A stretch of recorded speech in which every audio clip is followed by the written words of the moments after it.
Hello, you're listening to Over The Oxer podcast with Tracey Cole for all things to do with the mind for equestrians. Okay, so today I'm really delighted to be joined by Nadia Hernandez, who is a behavioural equine expert. She's based in Luxembourg. Nadia combines psychology with equine science, and she helps horses and riders to better understand each other, working with the partnership very much to build confidence. So a big warm welcome, Nadia. Thank you. I'm really happy to be here. Thank you for having me. Oh, it's lovely to see you. Lovely to chat. So, for anyone who is interested in your work and what you do, and in case they want to follow you into that line of work, what brought you then? What was your journey into the world of equine behaviour? I've always been obsessed with understanding why humans and animals do the things that they do. That's been my entire life journey. And it just made sense to start my education in human psychology and then make my way into equine science as well. That same kind of obsession has just been with me forever. So the question that I've always asked, even when I was very, very young in riding schools, when a horse was behaving a certain way, my question was always why. And that has been just the guiding question behind the work that I've developed over the last 10 years since I've been an adult, essentially. So it's just always why and how can we make it better? Oh, fantastic. So, originally studying psychology, as you say, human psychology, and then you did a master's degree in equine science. What made you combine the two? My life experience, to be honest. Yeah, I started out studying purely human psychology, and horses were a very, very time-consuming hobby on the side, but very, very quickly became the center of my work without having switched courses necessarily. And I very quickly discovered equine assisted therapy and all of this kind of thing, and became really, really interested on the impact that horses have on humans that are suffering. And so from there, things sort of snowballed into combining the two things. And what I do today is not equine assisted therapy. It's coaching for the human, for the partnership, and also therapy for the horse, essentially. So very much horses that are injured, traumatized, that have had just a hard go of it, essentially. Yeah. I work almost exclusively with horses like that. So it's sort of become just a way that I operate, the human psychology and the equine psychology, and we just bring it together to make the partnership work better. Yeah. Also, the two individual pieces be as essentially happy as possible.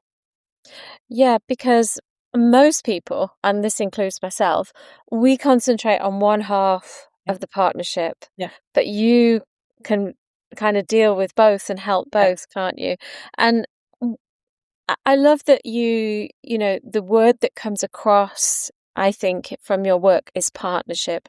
Yes. And what made you make that shift away from choosing the horse or the rider? Wow, what a great question. Honestly, I'm not sure that it was anything specifically concrete. I think it was more seeing so many partnerships over the years that I've been in the industry professionally, and just seeing how things mirror each other between the human and the horse, and actually never being able to fully separate one from the other. Mm. And it just became so much more logical, I guess, for me to address both. Yeah.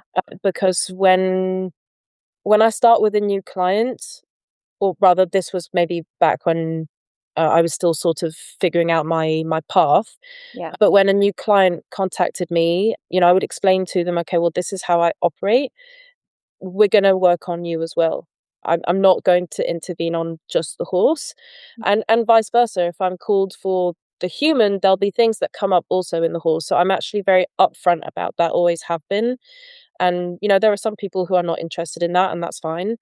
But a lot of people really resonate with that. And when we start getting into the work, they're actually blown away by how much is there and how much we can actually also work on and improve on by just addressing those core issues in the partnership that are stemming from the human's perfectionism or OCD or any of this kind of thing. There's already a massive impact on how the horse will feel when we work on those things. And then when we also address the horse in tandem with that, any underlying pain or any underlying traumatic events in their life, anything like that, it's just magical to see what can happen when we really address both sides in tandem like that. Yeah. Yeah, that's incredible. I wanted to pick up on something that you mentioned about the mirroring. Yeah. Most people know that horses mirror humans and they mirror them emotionally and so on. But two parts to my question, really. Do you ever see it the opposite way around, where the human starts to mirror the horse? And the second part is, why do you think horses mirror humans? Is there a reason? Am I digging too deep there? No, definitely not digging too deep. Definitely not digging too deep. I actually think that starting with the second part is easier. Okay. So the reason that horses mirror humans is because they're prey animals. Mm-hmm. So they're designed, in order to survive, they're designed to adapt to what's around them.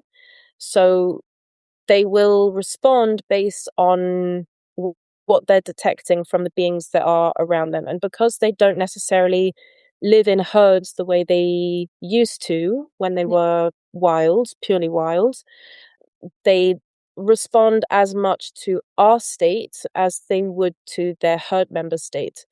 And so if we are stressed, that communicates to them that there is something to be stressed about. So they will mirror that.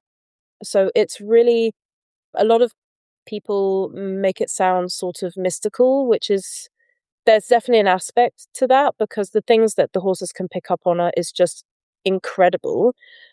But there's also a very, very concrete biological reason for why they do that and why it's such a recurring thing that you see in every horse, in every partnership. And it's because that is how they are designed. They're designed to react and respond to what they feel from the beings around them. That's how they survive. So that's why. Mm-hmm. And so the first part of your question was, what was it again? It's we said that the horse mirrors the person very Yes. often. Is there a case for the person mirroring the horse? I would argue that it's possible for sure. I think it's much less common, Yeah. because we're not designed biologically the same way as they are. However, there are partnerships that I've seen where there's kind of this kind of mutual mirroring going on. So the human will show up stressed, the horse will get stressed, and then the human will get stressed because the horse is stressed, and it just keeps kind of escalating. But it's more often than not the horse mirroring what's going on in the human more than vice versa, more than the other way around. Yeah. But when you have a horse that you are extremely close and bonded with, especially when it's our personal horses, there's a lot of kind of backwards and forwardsing between the emotional states. And what's important is to also be able to differentiate, okay, what's mine? Yeah. What's the humans? What's the animals? And be able to kind of keep that healthy boundary between, okay, we're not one being. It's my horse and myself, and then there's space for the partnership to exist between us. Mm-hmm. And that's really, really important as well, because in those types of partnerships where there is that really deep mirroring going on, it can be very easy for the human to really anthropomorphize the horse. Yeah. And that can get into really sticky ground. So it's really important to have healthy boundaries within the partnership, so that the horse can be a horse and the human can be a human. Yeah, yeah, definitely. So when you first meet a challenging horse, let's say, so this horse has been a bit of a difficulty for the rider or the horse owner. What's the first step then? Do you interview the rider? Do you watch them together? How does it start off? So my first step in any of my services, whether I'm addressing only the human, or if I've been called out for just the horse or the partnership, no matter what that, point of Yeah, entry is, the first step is always taking the history of the horse. So I have a full history form that I send out to every new client where I gather extensive details and history on the horse, any kind of video footage as well, just as much information as possible. yeah, Uh, And then from there, I already have a good idea of what might be going on the horse's side, what might be going on the human side, and then I take it from there. That's the first step. yeah, First yeah. step. Yeah. That's interesting that you concern yourself with the horse first. I like that. Yeah. That's great. What do you think riders most commonly misunderstand about horse behaviour? Whether that's generalized behaviour or whether that's a challenging behaviour for a human. What do they misunderstand, do you think? The most frequent thing that I've seen, sorry, I've been ill this week, so I've got a bit of a cough that comes up every now and then. The biggest thing that I have seen recurrently is humans interpreting equine behavior through the human lens. Yeah. And that's a real problem, because when you try and understand a prey animal with a flight instinct and a herd bound DNA, Yeah. you will automatically understand it wrong if you look at it through a human perspective. Hmm. So that's the biggest challenge, actually, is to actually help the human put the human lens down and actually look at what's going on through the horse's perspective, Yeah. through the perspective of a horse, with equine psychology in mind, with equine behavior in mind. And once the human starts to do that, it all starts making a lot more sense, because a horse's behavior or way of responding to something is never strange, it's never illogical. We may not necessarily understand it immediately, but when you have all of the factors, it always makes sense. Yeah. And that's really the biggest challenge, is really helping getting people to just shift Yeah. perspective. Yeah. Yeah. Yeah. Can you give us an example of where people sometimes go wrong in their interpretation? What do you commonly see? Well, actually, yes, there's a really good example just recently. This was not a client of mine, but a friend of mine. She has a young horse, a 5-year-old, who's been started under saddle fairly recently, also gelded fairly recently. We've got, the seasons are changing over here, so the horses are all a little bit more fizzy, we'll say. Yeah. uh, and she had a friend of hers ride this horse a few weeks ago, and I can't remember now exactly what the setup to the situation was, but he bolted under the friend's saddle. And the girl who was riding him did everything that she could in that moment to try and stop him. So she hung on the reins a little bit. The saddle kind of twisted and she kind of held onto his neck, and he went faster and faster. And they both girls were understandably upset and struggling to kind of figure out what on earth had happened. And so my friend spoke to me about this, and I said, well, his reaction actually makes sense, because if there's something somewhere that maybe spooked him and there was maybe just a small reaction to start with, and then it snowballed because there was continuous pressure on the bit that was being Mhm. pulled. So the horse's natural reaction to that is to pull through the bit. Yeah. So that will accelerate the bolting. And then on top of that, you have the saddle starting to twist. Yeah. From the perspective of a prey animal, something that's moving on their back is already scary, plus the pressure around the neck from the rider. Also, from this perspective of a prey animal and a flight animal, feels like a predator. So the only logical thing for the horse to do in that moment is to continue bolting faster. Yeah. And so when I explained this to her, she said to me, okay, that makes sense. I understand that better now. And she had interpreted it in a way that made her afraid of her horse. Yeah. Afraid to get back on, afraid to, is this going to be something that happens regularly?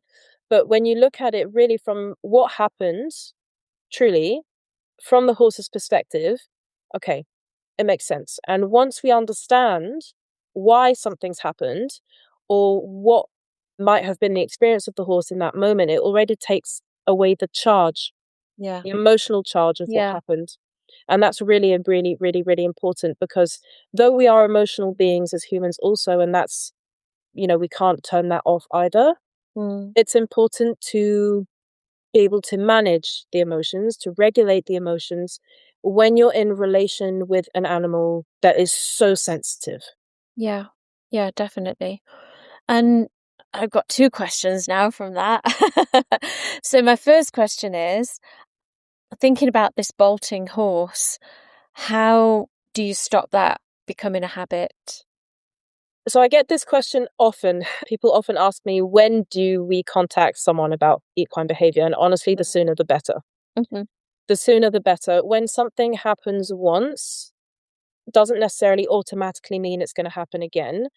But if they have, through that event, learned an outcome, whether negative or positive, doesn't really matter. For them, they've learned something from that.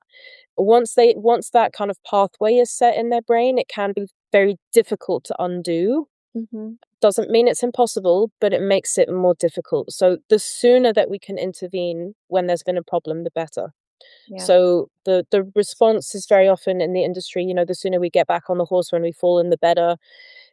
Yes, but also no. It depends on many, many, many things. In this case, my friend, she said, "Well, I should probably ride him again tomorrow just to make sure that everything's okay."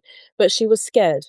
Yeah. She was scared, and I said to her, "Yes, but don't push it. Yeah. Just get on, just, ride around for a few moments, calm, so that he's not stressed, so that you're not stressed, so it's a good experience for you both, and it will be fine." I ended up helping her. So it was, we checked to make sure that there was no reactions with the saddle, that he was Yeah. comfortable with everything. There was a little bit of a reaction with the bit, which makes sense because there was a bit of a pull. Mm-hmm. So, I said to her, just put a little bit of honey on it for the next few sessions, so that he just, just reworking that association Yeah. as soon as possible. And there's not been a problem since. It's really Good. just breaking things down as fast as possible Yeah. and building back up slowly, so that essentially you're moving past the area where there was a block Mm-hmm. without the horse or the human kind of bracing against it. Yeah. If we go back in immediately where the problem is, horse is stressed, human is stressed, and then it's a whole different dynamic. Yeah. Yeah. Yeah.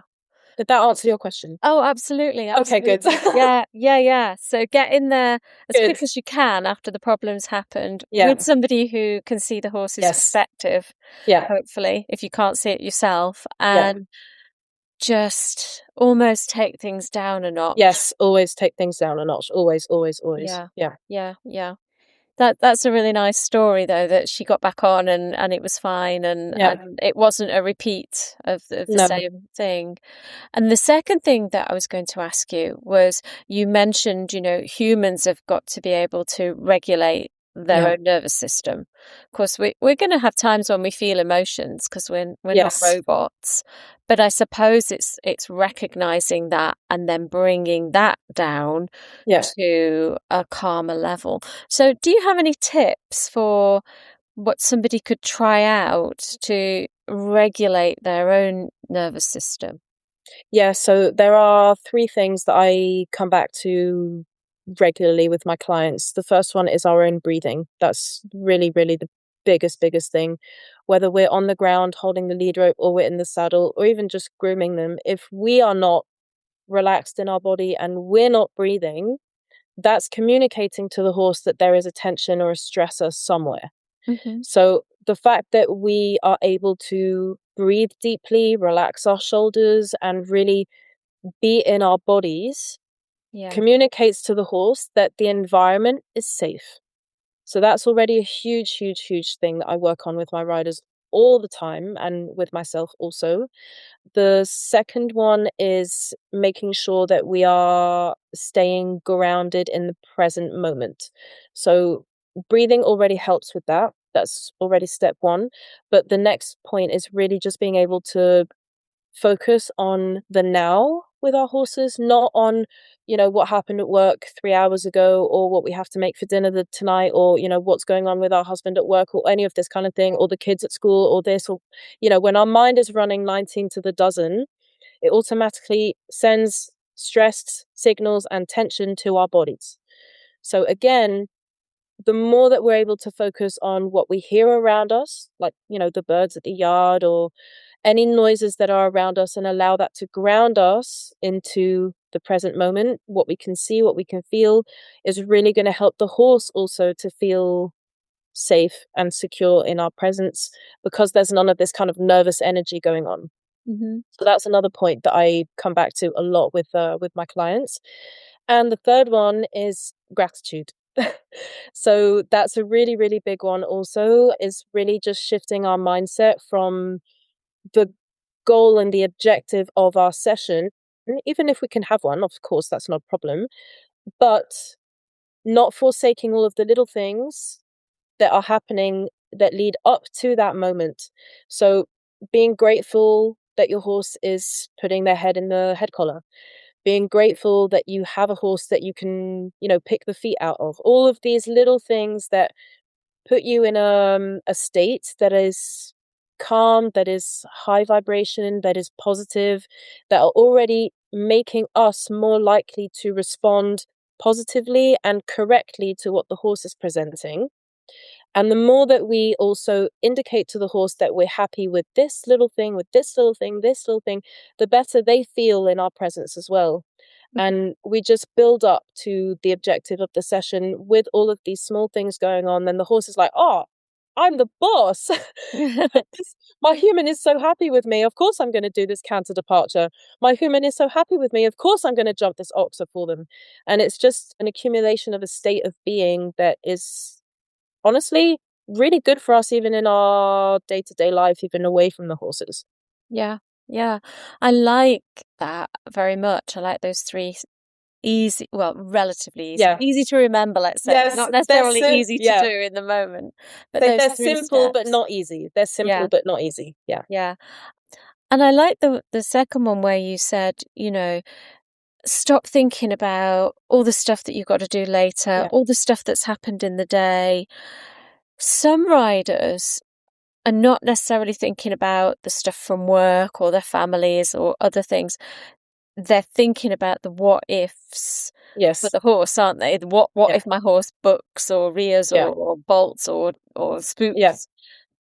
Yeah. Is there anything that they can do, or is it a case of revisiting those three things again? Those three things are already going to put chances on your side that those things won't happen. Yeah. Because the more what's going on in your mind, your body and your brain are living it as if those things are happening right now. So the more that you visualize, for example, a horse bucking, your brain is living your horse bucking. Your brain is living your horse bucking, and it's transmitting that into your body. So every time that goes through your head, you're essentially kind of grounding it into almost lived memory, because the brain doesn't differentiate necessarily between what's imagined and what's actually real. That's a hard one for people to wrap their heads around, but it's really true. So essentially, and I've seen this happen so often, is the human tensing because they think the horse is going to spook at a certain point in the arena, and then because the human has tensed, the horse spooks. Yeah. Because the communication from the human is indicating to the horse that there's a problem, and so the horse, as a prey animal and a flight animal, responds to that and spooks. And with the bucking and the rearing and all of this kind of thing, there's a massive part that influences that also. We can't ever exclude pain. There's always a part that needs to be addressed there as well. We don't have full control over that. If there's pain, no matter what we do, there will be a reaction. But staying grounded in present moment, focusing on your breathing, on your gratitude for each moment, the whole process actually puts you in a state where those things are less likely to happen, much, much less likely to happen. And it's something that people sometimes feel, how does this even help my horse to stop bucking? Well, it's simply because your body is communicating something different to the horse that's underneath you and helps them to relax also. Yeah, absolutely. So let's say we're now, as riders, we've got the horse who may have had some kind of challenge, like your friend's horse bolting or something like that. But we've been practicing your 3 steps and we're starting to feel a little bit more relaxed about the whole situation and, riding or even just being with the horse, and it's going in the right direction. How can we then start to build that trust again? Is it a case of just rinse and repeat and keep going, or is there something else that we could do? So there is a lot of rinsing and repeating for sure. The other thing that I really, really try and get my clients to accept is that horses are animals. They will always be unpredictable to a degree. Yeah. So the more that we're able to actually expect our horses to be horses, the more it takes out the what if and the fear and the possible tension that comes from that. So if we are in tandem working on these things consistently every day, all the time, we're working on our mindset, on our inner dialogue, on the way that we're talking to ourselves, the voice and the tone that we use also towards ourselves, all of these types of things. The more that we're working on all of that, and alongside that, we're also accepting that our horses are flight animals and not expecting them to be anything but that, the more we actually learn to accept them as they are, to trust them as they are, and the more that we do that, the more the horse actually rises to meet us there. It's Yeah. quite amazing. It's what I say to I've said for years, it's not that different than building a relationship with a human. How would the human respond if you were constantly doubting them, constantly, putting pressure on them to be a certain way that is against their nature? It never goes well. Yeah. So the principles to building a solid bond with your horse are actually not that different than building a solid bond with a human. Yeah. I love it. Well, have you got any closing tip or any closing thing that you want to leave us with? Maybe just a thought or something that you would like to shift in people's minds? Oh man, so many. Oh, I think that probably I will share just one thing that I've also said for years that I love, and that is, for me, the goal is working towards a 50-50 partnership with my horse. But that partnership doesn't necessarily start off 50-50. Your horse has to understand what the framework of the relationship is. And it's up to us as the human to explain that to them. So whether it's a horse that's, had positive experiences in the past with humans or not, you are still a new human to them. And it takes time for them to learn what the framework of this relationship is, how the relationship works, if it's different from what they've known before, because they will always act based on what they've known before. And sometimes that's not what the present human wants. So at the start, it's up to us to carry 80%, sometimes even 100% of the load to build the relationship. Yeah. And as the horse learns, some of that percentage goes back to the horse, and then a little bit more, and then a little bit more. And over time, when the experiences are positive and the animal is respected in their nature and treated with care and respect always, and understood as the being that they are, something incredible happens. It comes to this kind of 50-50 state. But again, like with human relationships, sometimes we need to carry the load, Mm-hmm. depending on what's going on, if our horse is sick or whatever. But there are times when you work this way and you think this way and you operate this way constantly, when you are not at your best and your horse carries the load for you. Yeah. There are times when you work this way where the horse carries 100% of the load for you. And those are magical moments. They are such incredible moments. And it's not even a case of them being forced to do so. It's moments where they, of their own accord, they come and carry the load for us. And then the next day it's back to 50-50. And I think that that's beautiful. That's my goal. That's always my goal. And that's what I coach my clients towards, whether it's just on their perspective or through the horse or through the partnership. That's always my end goal. Oh, I love that. That's super. Really nice. And a really, really good thing for us to think about, that 50-50, which isn't static, but very dynamic and may change throughout the relationship or day to day. I love that.